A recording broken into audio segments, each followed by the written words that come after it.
Welcome to the ultimate unofficial guide to the Boardstorm smartwatch. This watch has a ton of functionalities like the heart rate monitor, blood oxygen saturation measurement, BP measurement, activity tracking, a standalone pedometer, breathing exercise assistant, and more. In this guide, we will learn about them all. Let's start with how to switch the Boardstorm on.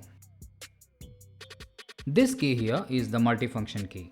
Press and hold on that key for about a second and the Boardstorm will come to life. There will be a vibration while booting up and it is normal. The default watch face tells the time, steps and distance traveled, weekday and date, and the battery percentage. We will start this guide with the basic navigation. The navigation in Boardstorm is a bit confusing when you start. So I decided to dedicate an entire section of this video for this navigation. This flow diagram of screens will help you to understand the navigational structure of the Boardstorm smartwatch. With this diagram, you will know how to reach any screen from the watch face. The central point, which is the main watch face, highlighted in the orange rectangle in the diagram, and the current screen position will be highlighted in a green rectangle. The main watch face is base point from which you can navigate to all four directions to reach different screens. If you swipe to the left, you will reach the quick toggles. These are some quick actions you might need to perform frequently. There are 4 of them and every little detail of them will be explained shortly. Moving on. If you swipe up from the main screen, you will reach the messages and notifications screen. This screen shows your notifications and messages and you can delete them if you want. Currently, I have no notifications. I will show you how to get notifications on your Boardstorm watch in another section. If you swipe to the right of the main watch face, you will reach the tools and settings section. This is home to almost all the tools other than the pedometer. You will be visiting this section quite often if you are going to do wellness measurements and activities. The tools are spread between 3 screens arranged vertically. The record of your activities can also be found at the bottom of this section. You can trace back the same path to reach the main watch face. Now, swipe down from the main watch face and you will reach the pedometer. Here also, 4 screens are present, arranged one below the other. The screens are step counter, distance counter, calorie counter, and weekly summary. If you press the multifunction key from any of these screens, you will be quickly taken back to the main watch face.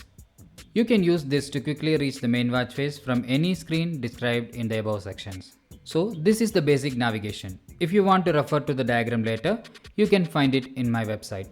Link will be in the description. On to the details now. First, the quick settings toggle. Like I said earlier, swiping to the left brings you to this screen. There are 4 buttons in this screen. Inactive buttons are grayed out and the active ones are displayed in color. The top left one is the continuous heart rate monitor. The one right to it is the lift wrist sensor. This is the do not disturb button and this one is the find my phone button. I will start with the heart rate monitoring. The display switches off if it is inactive for 10 seconds. Sometimes it is a headache. Moving on. Tapping on the heart rate sensor button will turn off the continuous heart rate monitoring. You will see a notification regarding the same. And when the sensor is turned off, the icon will be grayed out instead of the red color you just saw. You can turn the monitoring back on by tapping the icon again.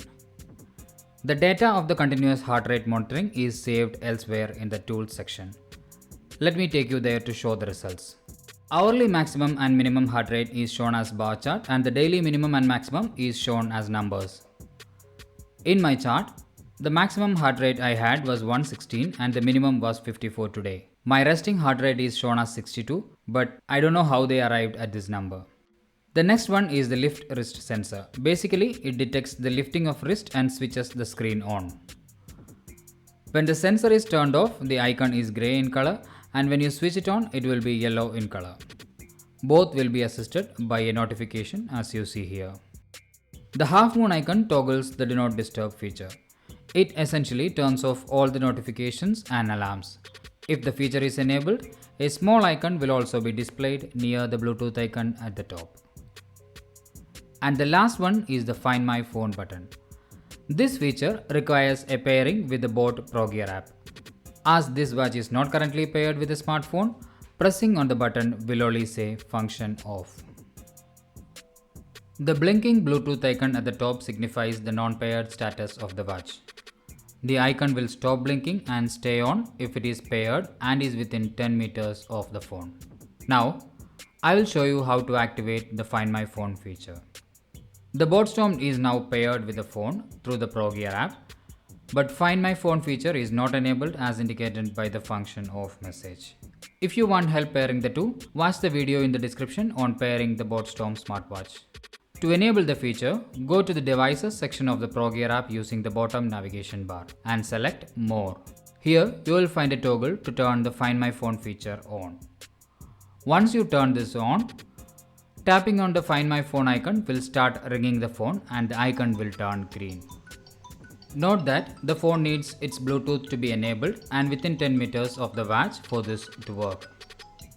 So this concludes the first part of the ultimate guide on BoatStorm smartwatch. Thanks for watching. Have a nice day.